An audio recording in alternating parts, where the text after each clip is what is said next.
couronne bi defar nañ ko non xam nga man kaay ma wax la nag man dama am mayu yàlla boo xam léeg-léeg dañ may ilham.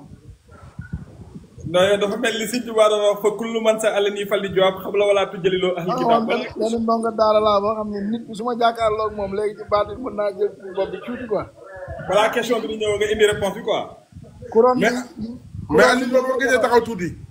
Aziz loolu war nga cee taxaw tuuti. mooy couronne l'empereur des arènes dañ koo teg.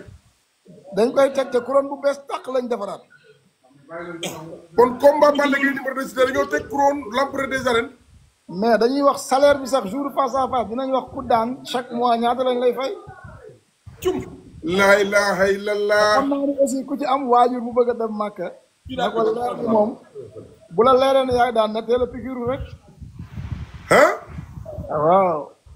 mais docteur Djily lan mooy sa xalaat ci couronne l'empereur des arènes boobu ñu teg ci diggante Balla Gaye numéro 2 ak Siteu. madame Sawaay maa ngi koy nuyu bu baax a baax a baax balaa maa ñëw ci loolu. tey couronne bi ñu defar couronne spéciale la maanaam mooy empereur couronne boo xam dafay jóge ci couronne yi fi nekk yëpp. ah mais ma. bul tax yaa oustaz bu xëyee nan ma subhanallah ah yow macha allah. daa gaaw ci man ma nekk roi ngeen fi bugg a teg beneen couronne loolu du ma ko nangu.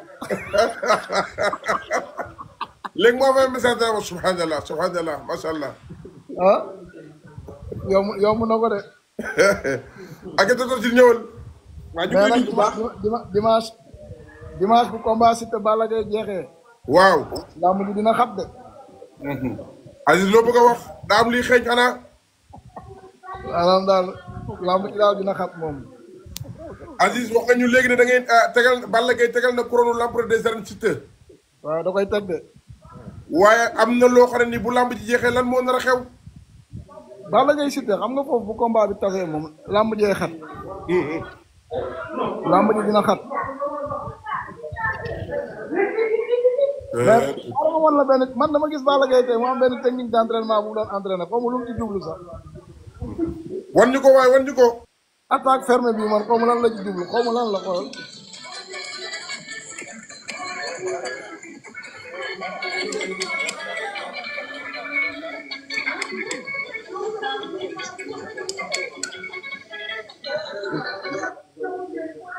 gis naa coach bi di arrière mu koy topp de maa ngi dégg. kon da ngeen indi plan B ci combat bi mooy Siteu bu arrière Balla Gaye. Balla Gaye maa ngi dégg booy di fent benn way bu bees naan yàlla daw yàlla dàq jàpp yàlla daw yàlla dàq yàlla jàpp. man nag sax man waxuma ko de. laa ilaha illallah yow laa ngi jug. booy daal dégg naa ñuy wa tey géejawaay dégg naa booy di ko fent di way. man nag loolu du sumay wax ndax damay bañ Siteu woo ma léegi envoyé ma audio. grand dégg naa la léegi naan ma dégg naa la léegi nga naan yàlla daw yàlla dàq jàpp. waaw man. sama rakk ji maa ngi lay nuyu Siteu léegi dama ko jot léegi ñuy waxtaan téléphone. waaw. maa ngi toog nekk Aïcha di ko Aïcha naan ko man Siteu combat bi yow laa faral. mu naan man su ma xalaatee Aïcha man ko ama boo xalaatee Aïcha doon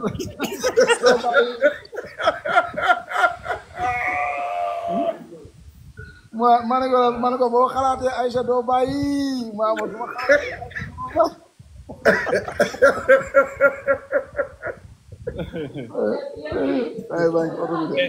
mais grand ñu ngi lay féliciter bu baax a baax a baax a baax. mais docteur vraiment yow tam ñu ngi lay féliciter. merci. parce que yow li tax ma lay suivre mooy tu es très positif tu donnes des analyses positives xam nga àdduna li gën a am solo mooy solutionner bu problème amee il faut donner des solutions et il faut être optimiste quoi ba pare positif parce que aujourd'hui gis nga lamb ji ñun moomatuñ ko Albourakh nous sommes que des man sama bàyyi ak groupe Albourakh ils sont que des bailleurs qui investissent pour le développement du sport te xam nga tey lamb bi ñu am muy sport bi ñu am ñun dañ ko war a fonk est-ce que xam nga tey c'est tey ci Sénégal mën naa ne ci Afrique man dama koy faral di wax gis nga le lutteur sénégalais le sportif sénégalais qui est un lutteur est le mieux payé ci sportif sous région locale yëpp le lutteur sénégalais est mieux payé maanaam li ñuy fay mbëru Sénégal boo demee ci Afrique sud-saharienne bi Afrique wala West Africa bi li ñuy fay un sportif local boo xam ne ci dëkkam lay pratiquer sport li ñuy fay un lutteur sénégalais amul benn sportif bu ñu koy fay par an. Un sportif sénégalais, un lutteur sénégalais peut gagner 200 millions par an, peut gagner 150 millions par an.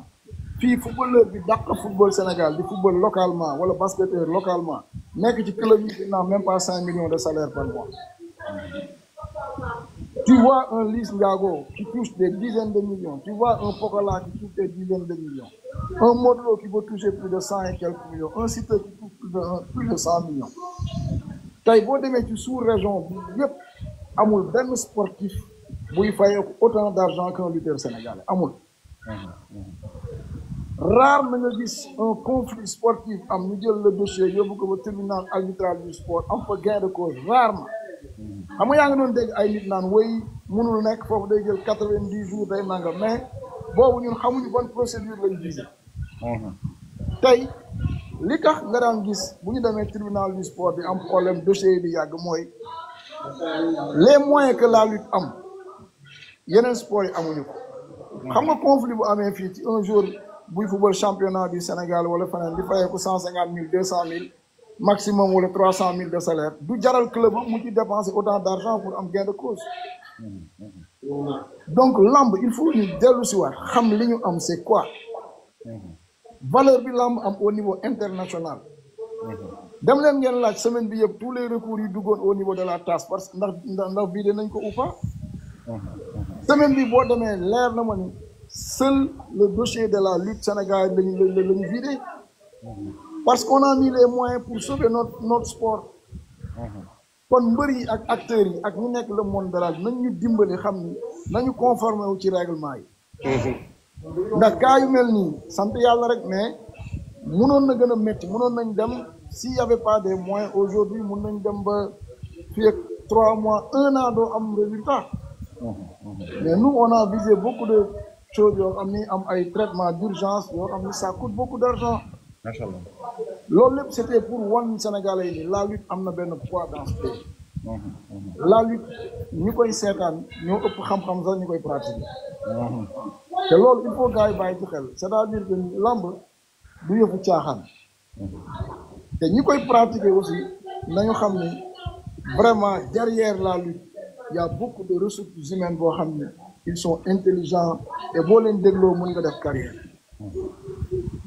mais da ngay créer ay face à face innové def mettre beaucoup de moyens mbëri ñëw di dóorante di buuxante di def des choses yoo xam ni des fois c'est vraiment doo sax comprendre est-ce que ñi xam nañ li ñu am baram nag sa live baa ngi yéeg xam naa ne léegi nga bëri xaalis maa ngi quitté de yow xam nga yow non mais wala nga dem Tafa Kandji mu ngi lay nuyu bu rakk Kandji production am na Tafa Kandji ah non ñooñu c'est des frères nee na mu ngi lay seetaan mu ngi rafetlu ci coono gi nga daj ci lamb ji yëpp nee na ñu ngi lay ñaanal jàmm non xam nga man coono bi c'est mon devoir en tant que sénégalais même su darul woon ci alburax dal ci keneen man tey sama devoir en tant que sénégalais mooy lépp lu ma fekke te mën ko faj gis mu nar a yàqu ma jug taxaw dox ci wax ci man fekk naa fi ay lamb yoo xam ni dafa dem ba war a yàqu ma jug taxaw fekk naa fi ay conflit combat yoo xam ni dem nañ ba beaucoup de problème am ci bi ay problème mu waxtaan la war a doon bi problème mu xaalis la war a doon lu ma ci fekke te mën ko ci mbaaxu yàlla damay jug dugg ci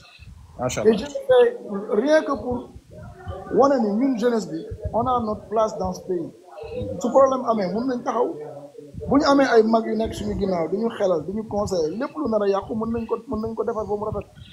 Aziz balaa ngaa dem yaakaar naa ne tey moom je vais garder mes chroniques ba pour yeneen live yi mais tey moom je vais substituer les journalistes. pour ñu ñëw techniquement rek quelques minutes rek. pour ak préparation bi dans le cadre communicationnel. da ngeen organiser ñaari journée yoo xamante ni ku nekk xam na ne Balla Gaye numéro 2. couplé ko ak beneen mbër di def communication bi yombul. mais ñu gis ne que à un moment donné bi Balla Gaye numéro 2 ñibbisee Siteu ñibbisi coow li demoon na ba muur combat wu le 19 bi. mais mu mel ne que sax pour un mal bien nécessaire dafa mel ni suspension wu Siteu bi. waaw li ñu naan yàlla bu naree defar dafay mel ni ku yàq. waay am na lu mu joué waat suqali waat combat wu le 19 bi communication bi gën a jàll. léegi da nga ñëw ci dernière semaine bi. naka ngeen nar a organiser woo ba nga xamante ni par exemple combat impérial bi mooy Balla Gaye numéro 2 ak Siteu. du rey li nga xamante ni mooy li des ci communication wu Liss Ndiago Ada Fass ndax 19 ak 20 la. waaw gis nga tey boo gisee combat bi malheureusement que dafa am incident bu ci am sax moo retardé beaucoup de choses qu'on voulait faire. Gis nga ça fait plus de 15 jours derrière ou 2 semaines derrière ou 10 jours derrière. On voulait même faire des panels sur la lutte. L'économie de la lutte. Qu'est-ce que la lutte? Il y a une rentabilité la lamb am lan la lamb di créer au niveau social. Fan la lamb di jëlee jeunesse bi fan la lamb di jëlee nit ci benn niveau social bu très bas boo xam ni ay jeunes yoo xam ne bari ñu woon espoir ba tey ñu nekk ay leaders dans leur pays nekk ay porteurs de voix nekk ay porteurs d'opinion nekk des exemples de réussite dans leur quartier ou dans le Sénégal. Tey quel que soit le rang d'un ministre tu peux pas être plus populaire ou le plus aimé que un Modou Lô ou un Balla Gaye ou un Siteu. Yooyu yëpp dañ ko bëggoon développer pour vendre la lutte autrement wan leen ni tey un sportif sénégalais bu ñuy wax bëri tudd Mohamed Ndao Tyson jóge Pikine juddoo Kaolack ñëw nekk Pikine tey dem na ba nekk un chef d'entreprise c'est un modèle de réussite qu'on doit montrer à la jeunesse. Un Modou Lô qui était un Modou Lô bu dëkk Parcelles ku ne xamoon niveau social ak aujourd'hui si Modou Lô sa famille et ses amis et tout le monde habite dans une maison de R+2 ou R+3 c'est grâce à la lutte.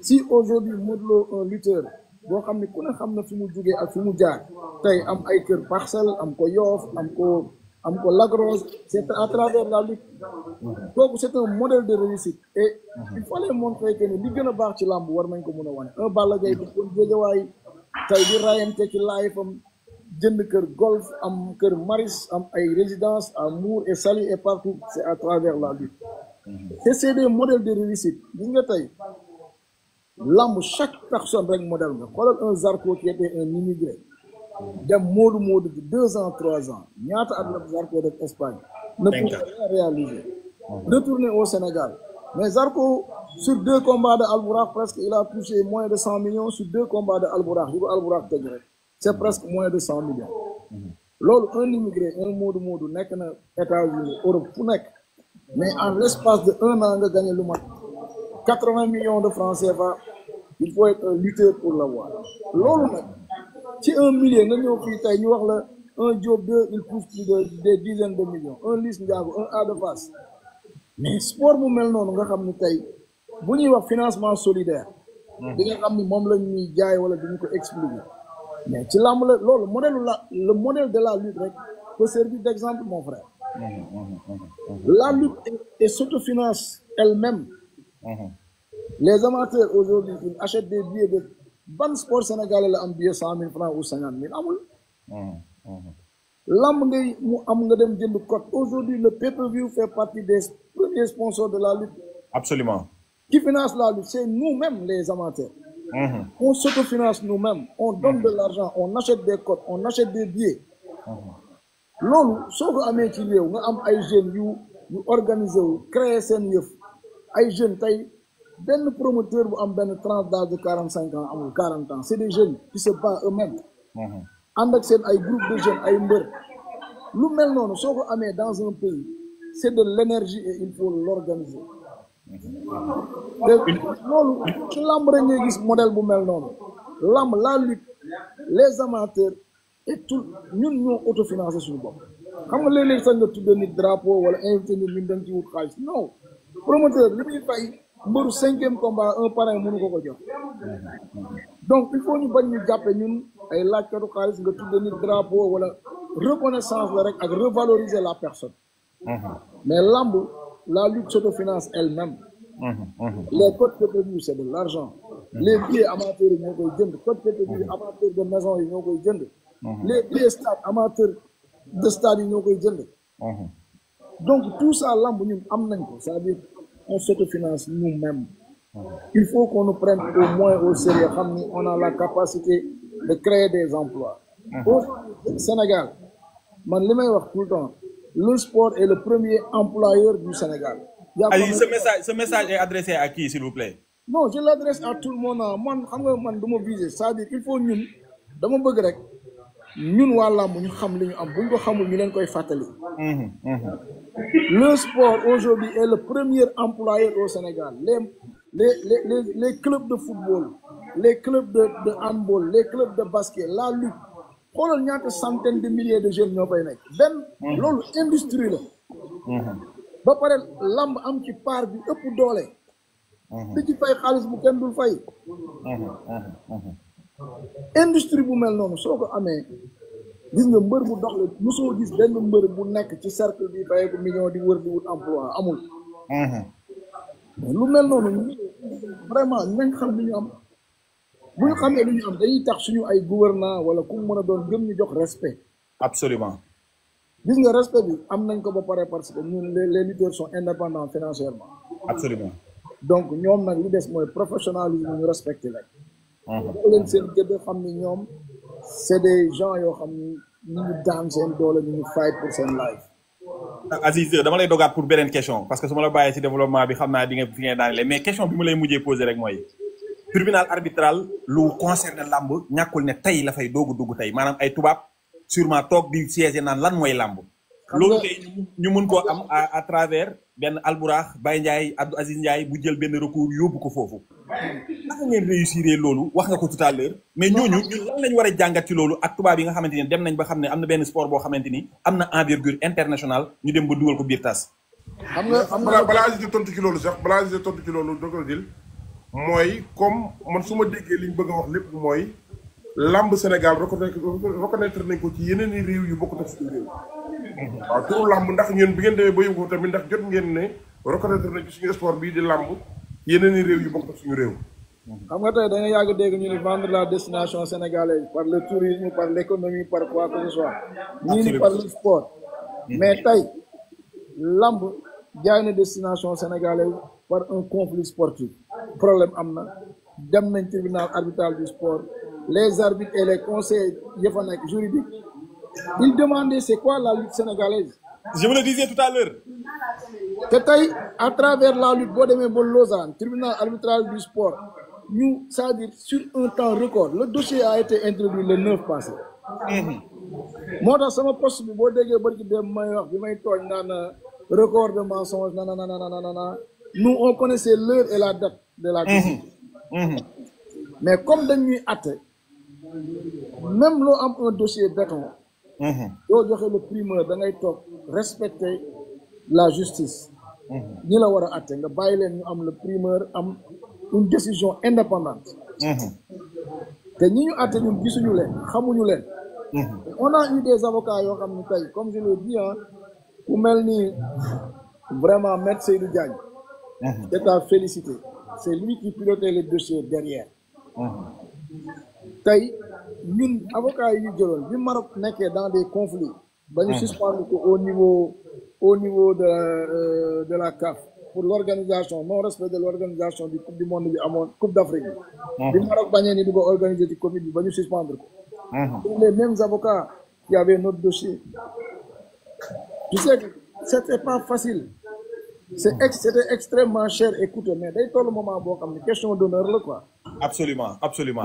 lan moo tax loolu lan moo tax yéen lu ngeen dugg da ngeen koy def question d'honneur parce que des fois c'est compliqué xam nga nous sommes des incompris des fois les gens ils pensent que ñun ci beneen étape lañu nekk mais non nekkuñu foofu nous on veut faire les choses bien rek mais des fois il y a d'autres ñoo xam ni amuñu une bonne intention cette affaire en dehors de mu nekk un problème juridique bu ñu demoon di fight mais keroog ci face to face Balla Gaye bi jour bi décision bi génnee jour boobu noonu face to face bi mu jeexee dañoo ñëw ñu nuyoo nga ne ma mais gis nga décision bi docteur may la gis naa ko may la mais Aziz ndax journée bi day yàqu nga ne ma lu mu jaral doomu aadama pour mu yàqu ko dina ma ko jaral pour mu bégal sénégalais yi boobu bi ko gëmoon la wala lan la non dama ko gëmoon naa man je suis un légaliste bi problème bi amee gars yi nekk dans les médias di wax tout le monde nous a approché nañu Aziz qu'est-ce qui se passe lan ngeen ma ne ko non man ni bàyyi ne communique pas sur ce dossier allons voir ensuite on remercie le comité olympique CIO waaw waa CNOS CNOS ok nga xam ne aujourd'hui ñoom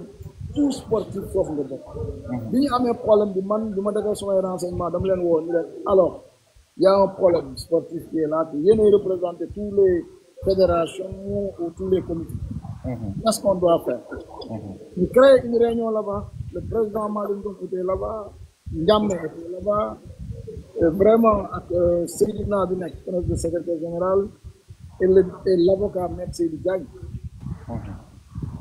qui était derrière nga xam ne tey c'est lui qui a piloté tout le dossier te ISRA bi lii ak lii moo ci war a lii bu leen ko jaralee am na yoon et beaucoup de gens pensaient que ni mënul nekk et moi j'ai dit bàyyi attends on y va directement. Aziz, on a entendu que vous avez payé plus de 15 millions pour décanter situation bi est-ce que da nga koy dëggal. loolu ndax loolu. xam nga nag man vraiment affaire paiement moom xam nga loolu moom sur ce dossier ku xalaat ni 15 millions mën na ko décanter pour payer des avocats à l'étranger sax xam naa da ngaa baax rek. waaw vraiment xam nga moom wax dëgg yàlla. wax dëgg yàlla vraiment pour avoir une décision urgente moom. oui. c'est loin. di fàttali ne une chance sur 1000 le tribunal arbitral di àtte benn dossier ci urgence nii en général ça prend 3 mois 6 mois. xam nga loolu lépp dafa am un coût tout dépend de kan ngay jëflanteel. ban procédure nga jaar. moo tax moo koy waxaat di ko waxaat soo amee des professionnels de droit. xam nga sport dafa am des droits de sport dafa am. yoo xamee ñi ngay waxtaanal te mu jaral la parce que aussi tam c'était pas facile quoi. c'était pas facile et alhamdulilah li gën a am solo mooy li Sénégal yëpp bëggoon on l'a réussi yàlla am na quoi le reste nag c'est pas grave. man sama dernière question rek Aziz mooy lan moo tax Albourakh ñoom benn ambition rek la ñu am mooy liy bigal sénégalais yi da leen di jaral ba programme yi ngeen di def da ngeen ciy investir loo xam ne sax tëgg na làmb lan moo tax yéen li ëpp ci li ngeen di def da ngeen di njëkk a jiital ne nan ngeen def mooy na sénégalais yi gis seen bopp ci lii lan moo waral loolu ñu daal di ci tàggoo rek. xam nga tey da ngay dem ci course fas gis kenn ku jënd benn fas 50 millions. fas bi bu rawee grand prix chef de l'état du gagné 5 millions. loolu lan moo koy waral passion. amoon ndeysaan bëgg. da ngay gis nga dem benn écurie nga gis ko lu mat 50 chevaux. chevaux bu nekk boo fayoon borom 20 millions du la ko jaay loolu parce que da ngay gis ay gars yi def ci ay écurie de chevaux ay milliards suñu payee di jox fas yi ñuy lekk ñuy naan.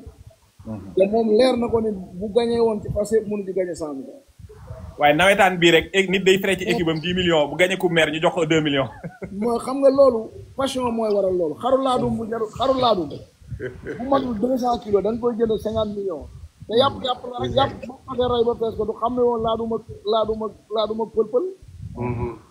passion la passion. la passion n'a pas de prix et n'a pas de limite. nit suy def ci lu mu bëgg. du ci ànd ak sago des fois doo ci ànd ak sa sago sa bëgg-bëgg ngay topp bëgg mu gën a baax xam nga yow mënoo imaginer sax nga tëju sax Balla Gaye Siteu dem jëli Quench ak Mbaye bi di ko def combat spécial nan nga mën a tëjee Balla Gaye Siteu dem jëli caatu Yoff ak Jacob Baldé ba léegi tudd ko combat bi Aziz tudd ko combat bi Moussa Ndoye jàpp na ko Balla Gaye Siteu dem jëli Doudou Sané Serigne Ndiaye c'est-à-dire xoolal loolu c'est-à-dire su fekkee ne yow gain rek ngay wut tu vois pas Balla Gaye Siteu rek xaju ñu xamu xaju fa de xoolal le 19 Ada Fass Liss Ndiago nga dem jëli carte Daouda Fall ak Moussa Ndoye def ko combat spécial billahi bés baa ngi noonu man ni yaa ngi coow dimanche mais man lamb sant ci mooy sama lamb man te xam nga yow bi nga juddoo ci Sénégal ba léegi mënoo jël benn 10 jours boo xam ne chaque jour open press am na fenn chaque jour xam ne woo fi mu toll xamoo kii bëre samedi ak dimanche ñëpp a ngi open press ñëpp lamb jaa ngi mais un mot à l'endroit du parrain du 19 parce que gis nañ ne que Albourakh en général duy parrainer ay bisam mais le 19 exceptionnellement dañ ko jox Khoureychi Thiam un mot à l'endroit de lui.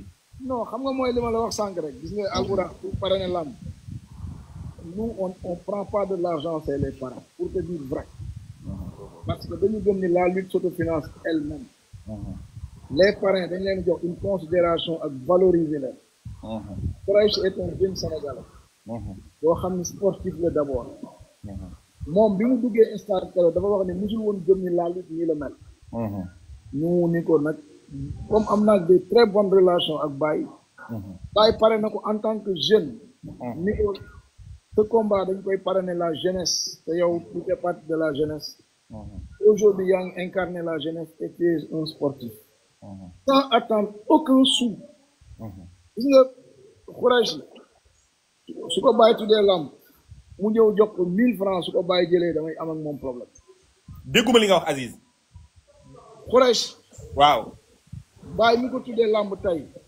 su Khoureychi Thiam indee 1000 francs ci lamb ji Baye bu ko jëlee j'aurai un problème avec lui lu tax non parce que ñun loolu du suñu tuddee ñun xaaruñu ci nit xaalis jamais de la vie on n'attend aucun chose c'est-à-dire que dañ koy revaloriser et wan ko ni ko sport yëpp benn la mais nous on n'est pas dans ça te moom mu jël la avec bi tuddee ko unité et booloo et c'est important ñun ñëpp benn la suñu jógee foofu dès demain nous on a adressé des courriers d'abord à notre ministre tutelle le ministre des Sports sera parmi nos invités pour la journée du 20. Inch'Allah. Le président de la République sera invité mu ñëw wala mu ñàkk a ñëw qu'importe. Le premier ministre Ousmane Sonko sera invité. te mu ñëw ak mu ñàkk ñëw qu'importe. mais ñun dañu gëm ni lépp luy xew ci réew mi. war nañ leen ko yëgal. sans attendre dara ci ñoom. ñun suñu wareef mooy fexe ba sport bi ñuy def bi ñu bëgg di ko pratiquer Sénégalais yi bëgg ko. ba dee.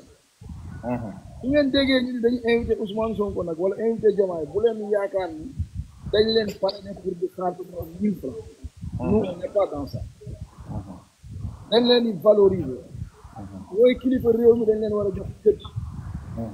mais la lutte n'attend 1000 francs de personne. macha allah. képp ku fa ñëw indi enveloppe nous on le prend pas nekk ñu ci loolu. jërëjëf. jërëjëf Aziz bala nit di dégg ni way tudde nañ ci waruñu woon def ni la lutte s'autofinance elle-même.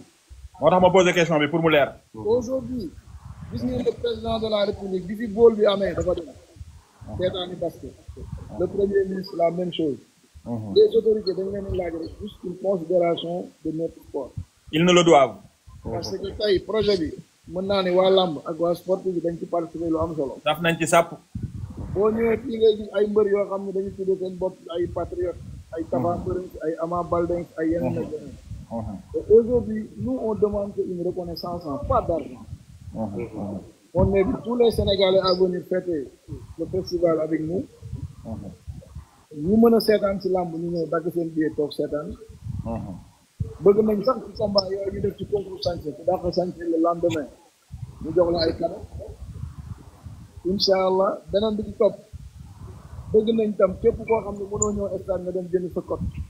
yaa xam seen affiche la yaa xam vidéo la. donc ñooñu ñooy les premiers partenaires de la lutte mooy les amateurs de maison et les amateurs du stade. jërëjëf. les sponsors aussi on les remercie. di ñaan Sénégal yàlla na fi yàlla def jàmm. amiin yaa rabbi amiin. on parlait de 10 minutes mais léegi dem nañ presque 1 heure de temps. waaw macha allah. ñu lay fay boo paree wéev ma s'il te plaît. waaw Fadam xanaa. jërëjëf jërëjëf.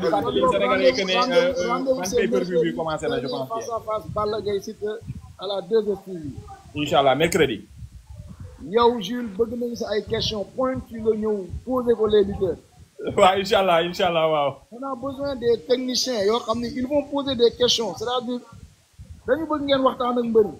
incha allah ci ay questions yoo xam ne dañ leen war a répondre. incha allah dinañ ubbi antenne bi sax cette fois-ci ba nga xam ne ku nekk sa kër soo amee loo bëgg a laaj Siteu wala Balla Gaye boo wootee ci serveur bi dina leen def. du soobee yàlla incha allah. bu ñu demee nag jeudi peut-être Balla Gaye va faire son open press. man sax dama bëggoon mbëri jarul ñuy def ay open press dañ leen war a fekk seen ay salle de sport salle d'entraînement fu ñuy defee boxe. waaw. man Balla Gaye dama ko wax ni ko da nga indi ay professionnel de boxe. da nga leen war a dem jël yóbbu leen salle de boxe maanaam ëpp mu nekk open boo xam ni nit ñi dañuy ñëw xool li ngay liggéey. absolument. au moins ñu xam ne yow da nga bëgg a. mais Aziz est-ce que lii defalee woo ñu ko rek ndax boobu ba léegi ñun gisuñu leen da ngeen a laaxatu da ngeen ñuy ñamal rek li ngay wax ni yëpp est-ce que gëm nga ko. non Balla Gaye mais Aziz boo wàccee bureau Balla Gaye box bi nga may ñu ko ma woon ko amateur yi. non bi muy attaqué waa ji wala. waaw bu ngeen di attaqué Siteu. xam nga combat bi nag lépp looy entraîné attaqué kuy arrière dajee bokk de. mais intégral reliquat yi ba léegi ñu ngi CNG dagg 7 millions yi ak 8 millions yi. ah lañu déclaré bari na de. lañu déclaré bari na de xanaa jéggi saako day cher de. non nag merci. nañ jox Siteu valeur Siteu du daw day taxaw bëre. non Siteu Siteu léegi man li ma lay wax li ma wax nee naa ko Balla Gaye bi ngay bëreel mag la yow jarul ngay rey sa bopp. promoteur bi dem na de waa kër Balla Gaye ñëw nañ ba ne ko promoteur bi dem na de waa kër Balla Gaye ñëw nañ. mais nag Siteu sama gaañ la quoi. nee na su xalaatee Aïcha day dulan Dubaï Dubaï ñu ngi koy nuyu madame Ndiaye démb gis nañ représentativité bi mu am fële ci làmb ji ñu leen tuddee woon madame Ndiaye ñu ngi koy nuyu bu baax a baax. vraiment ndax teewaay bi rafet na kontaan nañ ci ñëw bi nga ñëw keroog. voilà noonu baax na rafet na. mais vraiment docteur maa ngi bég bu baax ci yow ah. ñoo far nuyul ma bàyyi moom mooy sama lonko de guerre man moom wax dëgg yàlla. on est content de toi. macha allah. jaajëf jaajëf. jaajëf Aziz kontaan nañ ci ma bokk. merci Aziz kontaan naa. Sapali. jaajëf Souleymane kontaan naa ci yow. léegi ñu def noonu kon ba suba rek ñu taal coow li. jërëjëf kontaan naa looy tàggatoo. xanaa di la bëgg rek di kontaan di wax ne Sapali sama xol bi sedd na guy moo raw congélateur bi ñu denc yàpp yi war a jëm déwén. mais kontaan naa trop kontaan naa yàlla defal ñëpp jàmm. yow nga am jàmm yow it vraiment affaire yi tamit vraiment nii rek la mënoon demee jàmm am quoi. parce que lamb ñun dafa bokk ci li nga xamante ni moo ñuy dundal Fadam. merci Souleymane. te aussi tamit la jeunesse sénégalaise a besoin d'épanouissement ci vacances lañ nekk xale yi bëgg nañ lu leen épanouir bëgg nañ lu ñu waxtaanee li des ci vacances yi. te Balla Gaye numéro 2 ak Siteu yaakaar naa ne jar nañ loolu donc nag yaakaar naa ne Fadam di remercier ñi ñu doon suivre ñëpp di wax ne que rek vraiment dañ fi teewoon pour poser leen question yi nga xamante ni ñoom nekk seen xol ngeen bëggoon ko laaj moo tax en général bu yu mel nii amee may ñëw à participer donc di ci remercier Fadam aussi tamit ci yaatal bi vraiment ñoo bokk job bi mais mi ngi koy yaatal baax a baax ñu ngi koy rafetal aussi tamit